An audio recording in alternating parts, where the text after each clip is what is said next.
que o vinho, o cálice, seria o cálice da nova aliança, baseado aonde? No fruto da videira, o vinho. E agora no capítulo 15 ele está dizendo: eu sou a videira verdadeira. E para que a gente entenda a respeito disso, quando Cristo disse que ele é a videira verdadeira, traz a alusão para Israel, porque Israel é considerada a videira de Deus. Israel foi chamada como a videira de Deus. Toda a nação de Israel deveria produzir uvas preciosas, uvas doces. O seu sabor, o seu fruto deveria ser uma delícia para os homens, e em especial para o mundo pagão. O livro de Isaías, capítulo número 5, relata essa parábola, em que o próprio Isaías, ele declara pela boca de Deus, não, ou seja, pela boca do profeta, Deus está declarando algo a respeito de Israel, que ele vai diante do povo e diz: tu és a minha videira, eu preparei você, separei a terra, arei a terra, e separei as melhores sementes, e a plantei. Uma semente seleta, e a plantei. E produziu, não uma semente qualquer não, eu preparei a melhor semente, para que tu produzisse as melhores uvas. Então eu plantei, eu adornei, eu adubei, eu preparei toda a terra. Ela cresceu, frutificou, deu os seus frutos. E quando eles comeram, as suas uvas eram amargosas, eram azedas. Que as escrituras vão dizer que eram uvas más. E aí então Deus, falando pelo profeta, diz assim mesmo: o que eu poderia fazer por ti, o que eu mais posso fazer por você, porque eu espero que tu produza uvas boas. Mas o que eu tenho comido de você, o que eu tenho recebido de você, são só uvas más, de tão más e de tão azedas que não se podem comê-las. O que mais eu posso fazer por essa vinha? Nesse mesmo texto de Isaías, capítulo número 5, a partir no verso de número 20, a Bíblia diz assim mesmo: ai daqueles que chamam bem ao mal, e que chamam o mal de bem, que trocam o doce por o amargo, e o amargo por doce.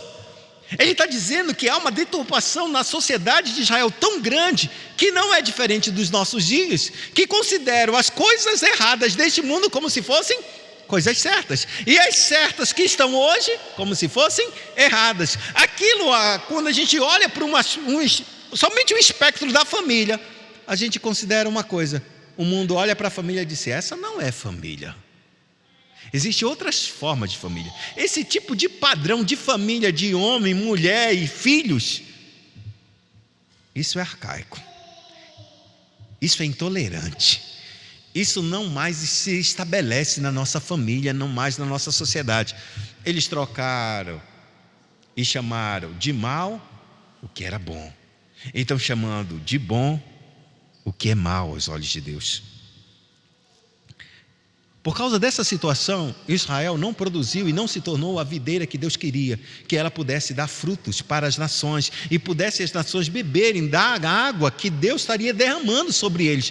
Mas eles não conseguiram produzir isso. E se a gente for mais na frente ainda, mais para trás, a gente pode dizer que quando Deus chamou e criou o homem, Ele os abençoou e disse: sede fecundos, multiplicai-vos, enchei a terra. Quando Deus disse sede fecundos, Ele está dizendo: sejam frutíferos. Ou seja, o que Deus espera de mim, de você, é que nós fôssemos uma videira e que nós pudéssemos frutificar, ou seja, produzir frutos, em que esses frutos representariam não nós mesmos, mas a própria pessoa do próprio Deus, o caráter de Deus. Mas a gente viu que o homem, ele falhou no jardim do Éden. Quando Deus chamou Israel, Israel falhou. Em Isaías capítulo número 5 mostra exatamente isso. A frustração de Deus para com Israel não ser a videira que ele esperou, que ele preparou, adornou, e no final se virou contra ele. Agora Cristo está andando sobre a face da terra, e ele faz uma parábola, e ele diz uma parábola sobre os trabalhadores da vinha, que a vinha não era para ser dessa forma como Israel tratou, como Israel trabalhou, e fez com que o povo que deveria ser a vinha do Senhor se tornou uma vinha muito terrível, mal trabalhada, usurpando dela.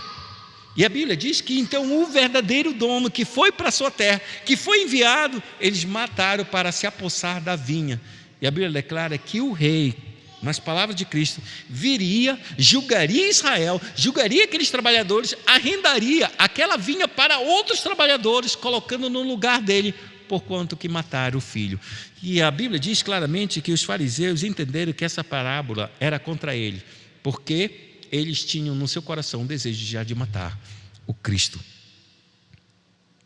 Isso só mostra e revela verdadeiramente que os frutos que Israel deveria ter nunca existiram.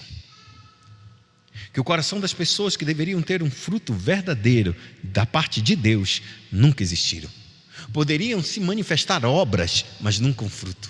Poderiam se manifestar ações, mas nunca a essência. E aqui João vai relatar exatamente o discurso de Jesus, dizendo: eu sou a videira verdadeira e o meu pai é o lavrador. Eu sou a videira verdadeira.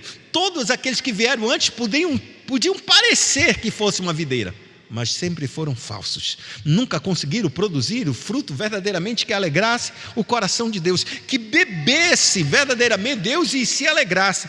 A Bíblia diz ainda mais que João, ele vai dizer que Jesus, ao dizer que ele era a videira e o pai, o agricultor, ou seja, o pai que trabalhava e que limpa e que cuida dessa videira, as pessoas pudessem ficar assim: pô, tá certo, se tu és a videira e o pai é agricultor, está tudo certo, Deus está cuidando de você, está trabalhando em você e tem tudo a ver com você. O que nós temos a ver com isso? E então Jesus, ele abre e diz exatamente que essa parábola tem muito a ver conosco. E a coisa que ele diz que ele tem conosco é: todo o ramo que estando em mim não der fruto, ele o corta, e todo o que dá fruto, limpa, para que produza mais fruto ainda. Todo o ramo que estando em mim não der fruto, ele corta, e todo aquele que dá fruto, ele limpa, para que produza mais fruto ainda. Então ele separa algum grupo de pessoas que parecem estar em Cristo, mas não estão, que tem obras que parecem que ser de Cristo, mas faltam-lhe o fruto. E a Bíblia diz claramente assim: todo ramo que estando em mim não der fruto, ele corta. A pergunta que a gente tem que fazer nessa noite é: eu dou fruto? Porque isso é a representação de uma marca clara de quem está em Cristo. Se você não der fruto, você não está nele. Porque é impossível que alguém esteja em Cristo e não produza fruto. É isso que ele vai dizer. E todo aquele que dá fruto, o que é que ele vai fazer?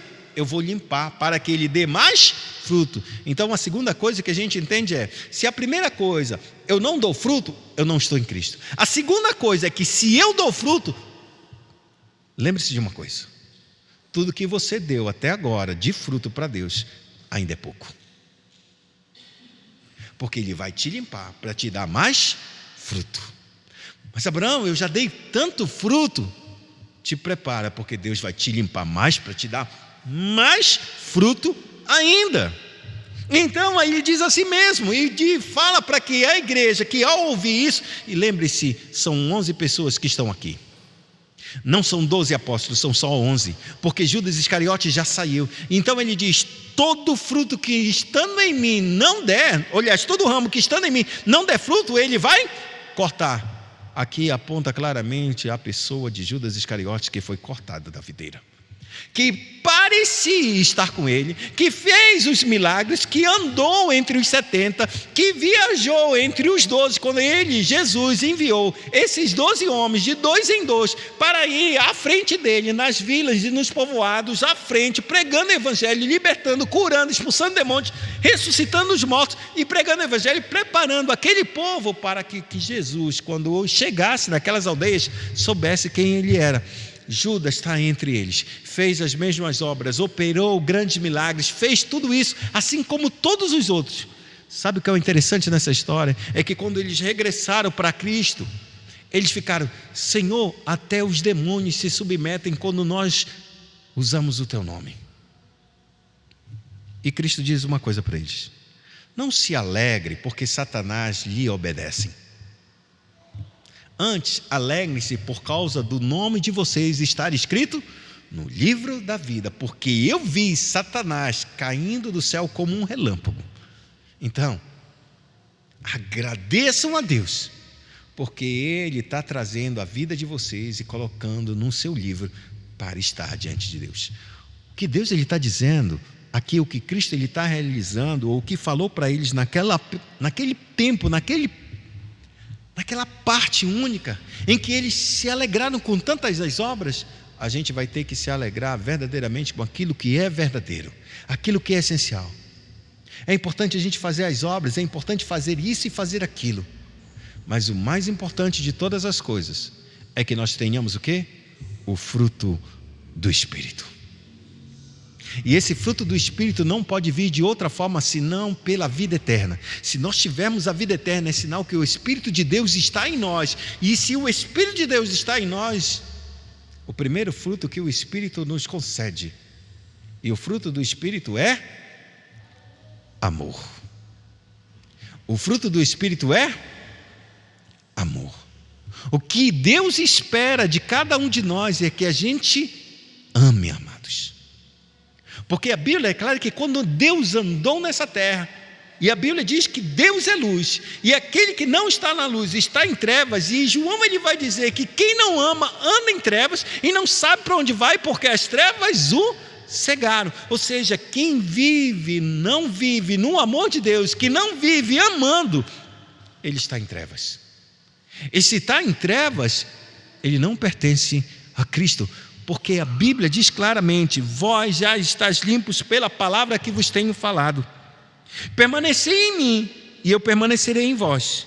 Como não pode o ramo produzir fruto de si mesmo, se não permanecer na videira, assim nem vós o podeis dar, se não permanecerdes em mim. O resultado disso é claro, irmãos, que assim como qualquer árvore, o processo natural é que os galhos ou os ramos produzam os frutos. É poucas as árvores que verdadeiramente têm os seus frutos no seu tronco, como jabuticaba, como jaca. Mas a grande maioria das árvores frutíferas, elas dão os seus frutos pelos seus ramos e não no seu tronco. Mas esses galhos ou esses ramos, eles têm que estar verdadeiramente ligados ao seu tronco, à árvore. E o que Cristo está trazendo uma relação vital entre nós e Ele. Que se nós não estivermos unidos com Ele, recebendo da sua vida, da sua seiva, do seu conhecimento, da sua doutrina, do seu amor, de forma nenhuma nós poderemos produzir o fruto que Deus espera receber. Por isso, se nós estamos ligados nessa árvore, que é o próprio Cristo, e recebemos do seu amor e da sua graça, o que Deus ele espera e o que Deus ele vai fazer é que ele já sabe: meu filho está produzindo fruto.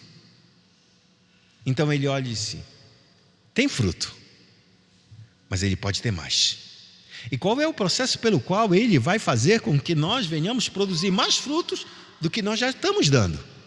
O processo é único, por meio de tentações, provações e perseguições.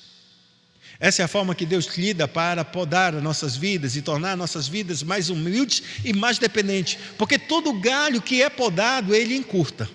E se ele encurta, ele recebe muito mais nutriente da própria fonte, que é do tronco. De maneira que a seiva e a vida venha cada vez mais. Quando Deus começa a trazer problemas, dificuldades, perseguições,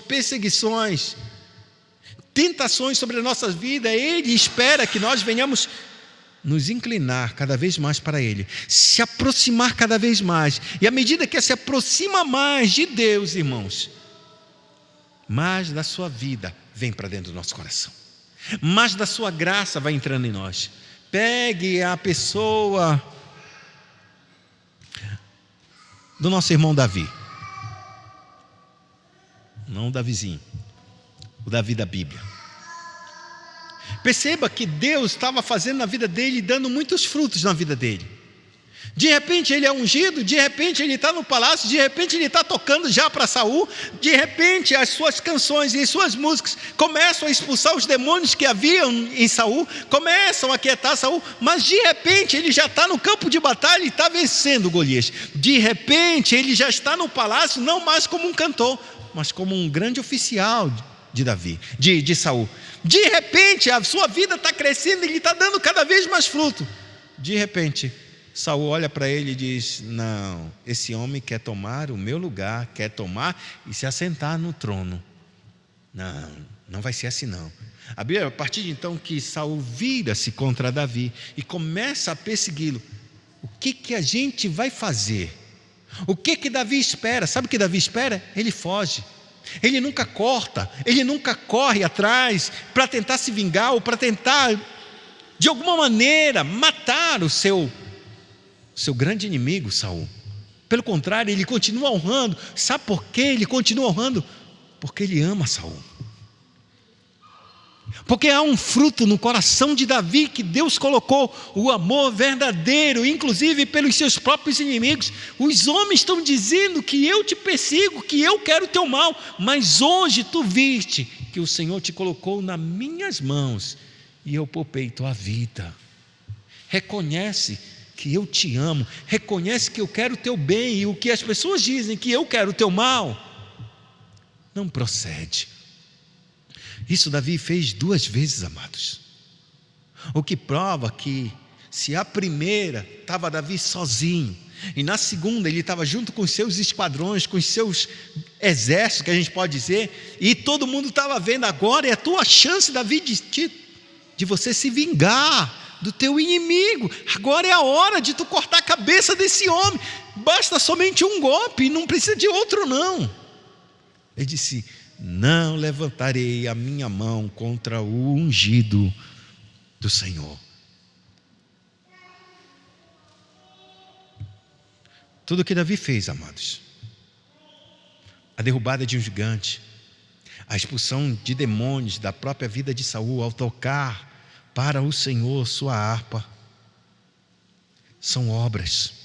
Todas as vitórias que ele teve no campo de batalha são obras, não são frutos. O fruto se manifesta quando ele verdadeiramente, todas essas obras que são realizadas, ela tem um fundamento, e o fundamento dele era amar a Deus e glorificá-lo para sempre. Quando ele dá a vida de Saul, quando ele poupa a vida de Saul, ele está revelando um Deus de amor que há no seu coração, um Deus de misericórdia, um Deus de graça. Amados, por essa vida, por ele agir com misericórdia sobre a vida de Saul, eu acredito que Deus não o matou no dia em que ele matou Urias e adulterou com a sua esposa. É porque ele teve misericórdia de Saul, que ele usou de misericórdia. Ele não precisava fazer isso, ele podia fazer isso. Era legítima defesa, ele não tinha feito nada, mas ele honrou a Deus. Acredito que de alguma maneira Deus usou de misericórdia para não tirar a sua vida no dia em que ele tirou a vida de um soldado. O que eu posso dizer, amados, é que quando o fruto de Deus começa a produzir nas nossas vidas, todas as nossas obras, irmãos, embora elas sejam grandiosas aos olhos dos homens, Deus está olhando para o nosso coração, porque é no nosso coração que verdadeiramente traz as motivações das coisas que nós fizemos ou deixamos de fazer.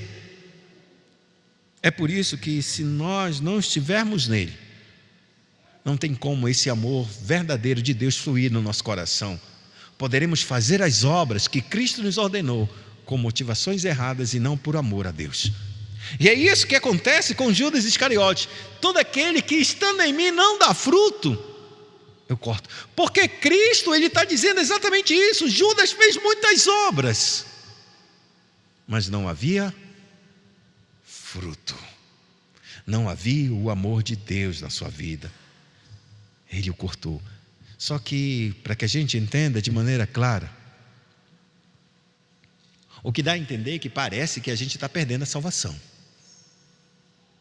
Mas o que Cristo está dizendo é exatamente o contrário. Quem está nele não perde a salvação. nunca perderá a salvação.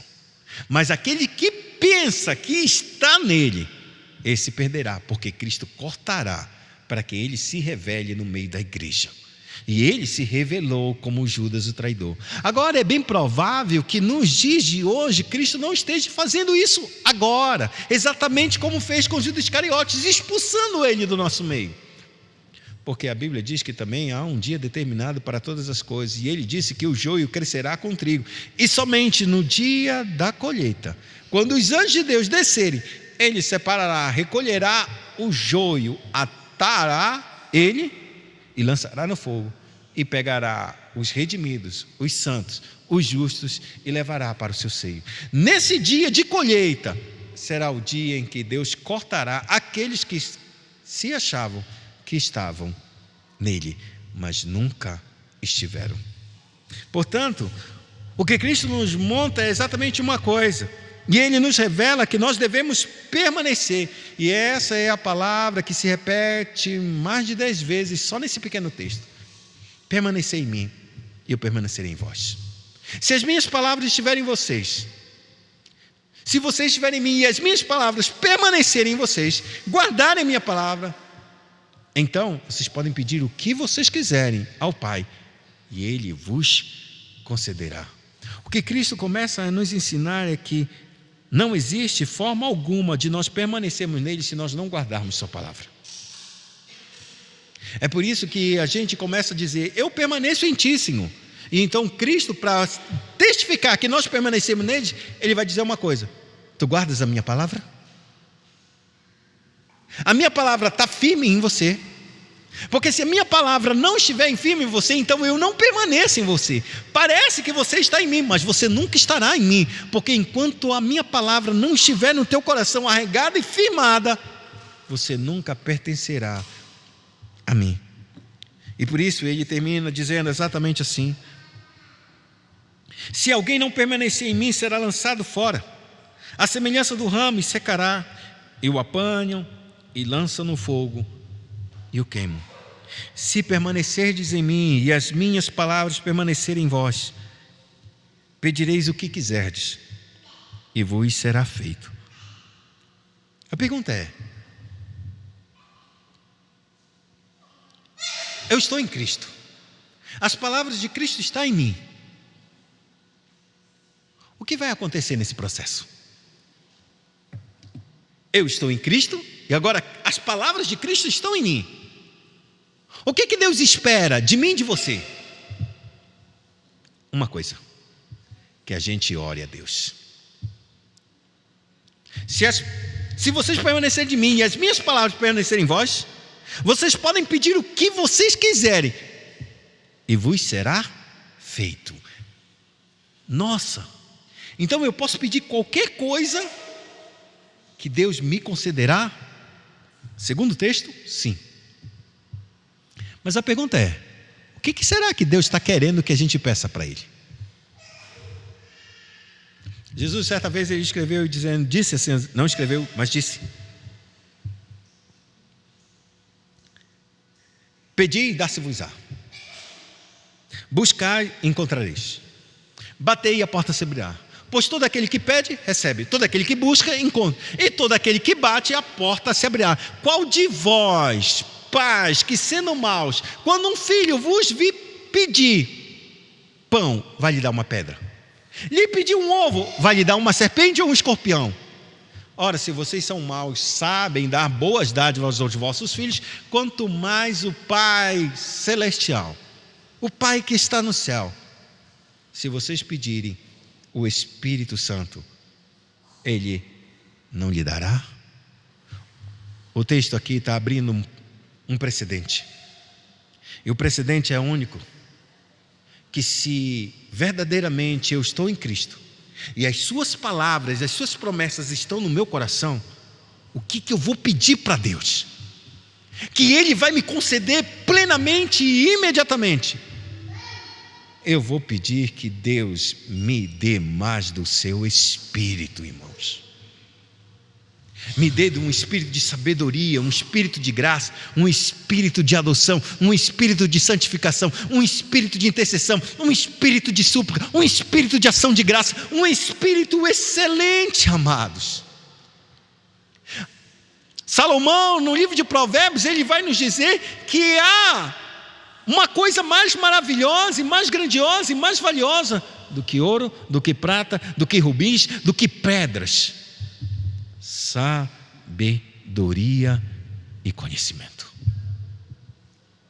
O que a gente recebe de Cristo era exatamente receber do Espírito, porque ao recebermos mais do Espírito, é esse Espírito Santo que nos fariam lembrar de todas as palavras de Cristo, todas as coisas que Ele está nos ensinando, todas as coisas que Ele vai nos guiar e nos direcionar para nos revelar, a fim de que Ele termine dizendo exatamente assim: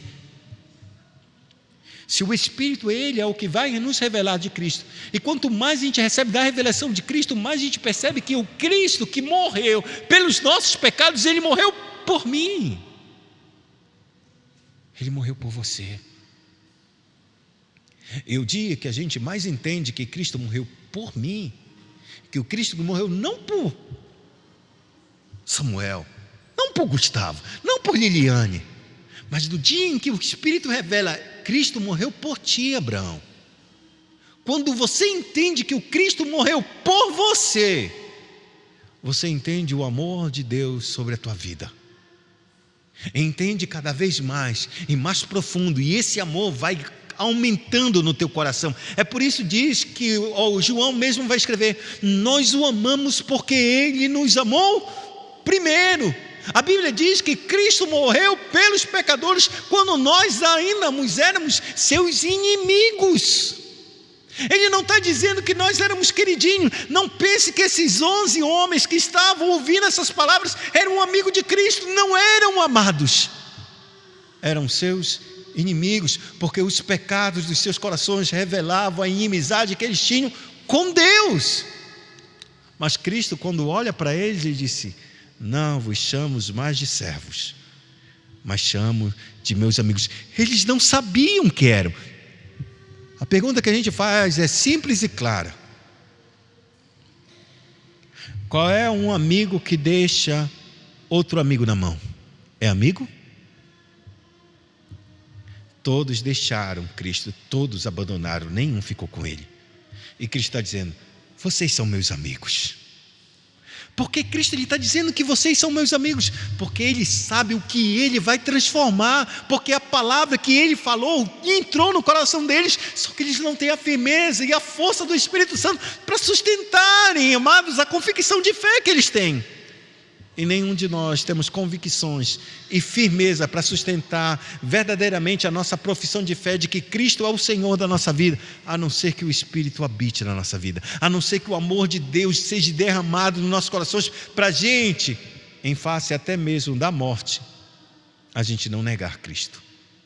Porque todos os homens que enfrentaram a morte por causa do amor de Cristo, por causa da causa de Cristo, eles os venceram, porque o Espírito estava na vida deles. Porque quando o Espírito não está, e o Espírito não estava neles, estava entre eles. Quando eu ressuscitar, Ele estará em vós. Não somente entre vós, mas em vós. Quando o Espírito está, Ele faz o que somente Ele pode fazer: produzir um fruto que não é produzido por um coração humano, o fruto do amor. Porque o amor tudo sofre, tudo crê, tudo espera e tudo suporta. O verdadeiro amor faz isso. Não deixe o seu irmão, o seu amigo caído, não deixe o seu irmão escorraçado, não abandone o seu amigo, ele vai até o final. O seu amigo, a Bíblia diz: ninguém tem maior amor do que este, de dar a sua vida pelos seus amigos. Só que o que Cristo deu não foi por amigos. Eu não era amigo, nenhum dos 11 era amigo. Todos nós éramos inimigos de Cristo quando Ele morreu por nós. Mas Ele vê o Espírito transformando nós de inimigos em amigos, de Deus. Por isso, como o Pai me amou, também eu os amei. Permanecei no meu amor.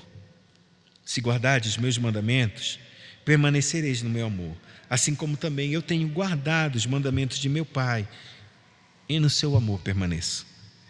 Tenho-vos dito estas coisas, para que o meu gozo esteja em vós, para que a minha alegria esteja em vocês, e o vosso gozo seja completo, para que a vossa alegria seja completa. Eu tenho dito todas essas coisas para que vocês entendam que enquanto vocês estiverem em mim, há uma alegria no meu coração, embora eu vá enfrentar a cruz. E ele disse que nesse período, a Bíblia diz claramente que a sua alma está profundamente angustiada, mas ele está dizendo: eu vos dou, sabe o que? Para que a minha alegria esteja em vocês. Eu estou indo para a cruz, mas há uma alegria que ninguém pode tirar, nem a própria cruz. É essa alegria que eu coloco no coração de vocês.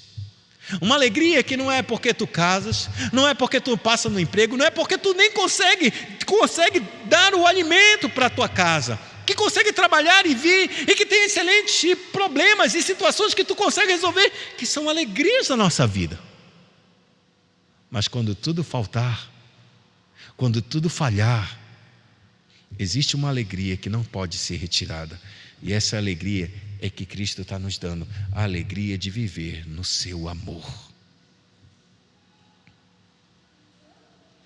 Irmão, tudo é passageiro nessa vida, tudo.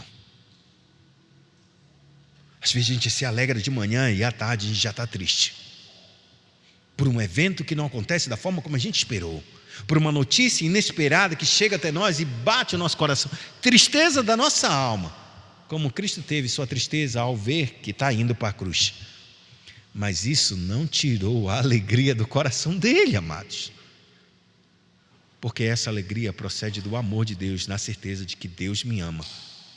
Isso é tudo, e é isso que o Espírito diz para nós. E eu quero encerrar com o texto de Romanos, capítulo número 5, verso 1 em diante diz: justificados, pois, mediante a fé, temos paz com Deus, por intermédio de nosso Senhor Jesus Cristo. Justificados, nós não somos mais inimigos, toda a nossa dívida foi paga, agora estamos justos diante de Deus, declarados justos, sem nenhuma falha, por meio dessa fé. Agora temos paz com Deus, nós não somos inimigos, mas temos paz, agora somos amigos, por meio de nosso Senhor Jesus Cristo, por intermédio de quem obtivemos igualmente acesso pela fé a esta graça na qual estamos firmes, ou seja, permanecemos nessa graça, e nos gloriamos na esperança da glória de Deus. Eu permaneço em Cristo e eu me alegro, eu glorio, porque chegará um dia que este mundo e todas essas tentações e todas essas perturbações de um mundo caído e caótico que nós vivemos terá fim, porque a glória de Deus encherá toda a terra como as águas cobrem o mar. E então ele diz: eu me glorio nesse dia, no dia em que o reino de Deus será estabelecido com poder e glória, em justiça e santidade, proveniente do Cristo. Mas ele diz: e não somente eu me glorio nestas coisas, no futuro que me espera, na glória que está me reservada. Ele diz: mas também nos gloriamos nas próprias tribulações, sabendo que a tribulação produz perseverança. Perseverança é permanecer no mesmo lugar, irmão, sem nunca, jamais desanimar. Permanecer firme, de pé, convicto de que aquele que nos prometeu é fiel para executar a sua promessa. E a perseverança produz experiência. Experiência significa dizer exatamente que com o tempo que a gente tem vivido no Evangelho e as tribulações que nós passamos, permanecemos de pé. Vimos algumas pessoas caírem e não estarem mais no nosso meio, mas nós continuamos. E na próxima luta que vier, a gente recorda que Deus foi conosco no passado, é conosco no presente e será conosco no nosso futuro, ainda nesta terra. Ele nunca nos deixará. Permaneceremos. Então ele diz: a experiência produz esperança. A certeza de que, embora lutas venham no futuro, eu tenho esperança que vencerei. Como diz João, esta é a fé que vence o mundo. A fé de quem? A fé no Cristo de Deus. E então no verso 5 ele diz: ora, a esperança não confunde, não torna você confuso das ideias. Será que vai ser? Será que não vai ser? Não, a esperança não te confunde. E por que ela não confunde? Porque ela é um dos frutos que o Espírito produz nas nossas vidas. Porque o amor de Deus é derramado em nosso coração pelo Espírito Santo que nos foi outorgado, que nos foi dado legitimamente quando Cristo morreu e ressuscitou dentre os mortos. Eu encerro essa palavra para que nós saibamos que sem o Cristo não podemos fazer nada. E esse nada não tem a ver com as coisas deste mundo, irmão. Não tem a ver em trabalhar, estudar, passar em concurso, construir família, não. Sem mim nada podes fazer, ou seja, sem mim não podes produzir o fruto que só Deus pode produzir, o fruto do amor. E por meio desse fruto, é o que a gente chama de... A Bíblia diz que o Espírito só tem um fruto, irmão. Quando a gente conta 9 frutos do Espírito, não são 9 frutos, são 9 manifestações deste único amor: paz, bondade, benignidade, mansidão, domínio próprio, temperança, perseverança. Tudo isso está dentro do amor, porque o amor tudo crê, tudo espera, tudo suporta e tudo sofre. Tudo está aqui nesse amor. Por isso a Bíblia diz: Deus é amor. Nessa noite, convido você a inclinar sua cabeça e a começar a examinar a sua vida de uma forma muito séria, não pelo aquilo que tu fazes, mas pela qualidade do amor que há no teu coração. Porque este é o fruto e a marca de um crente: o amor que ele tem por Deus, pelo Filho, pelo Espírito, por sua igreja e por este mundo caído. Se o nosso amor não for como o que Cristo tem derramado, é provável que nós não estejamos nele. Mas para isso ainda há uma saída. Peçamos ao Senhor. Peçamos e imploramos ao Senhor que Ele nos dê um coração para amar. Porque só o coração dele verdadeiramente é capaz de amar nossos inimigos, amar aqueles que nos ofendem, amar aqueles que nos maltratam, amar aqueles que são indiferentes a nós. Só com o coração de um Cristo vencedor somos capazes de fazer isso. Portanto, Pai, nós oramos nessa noite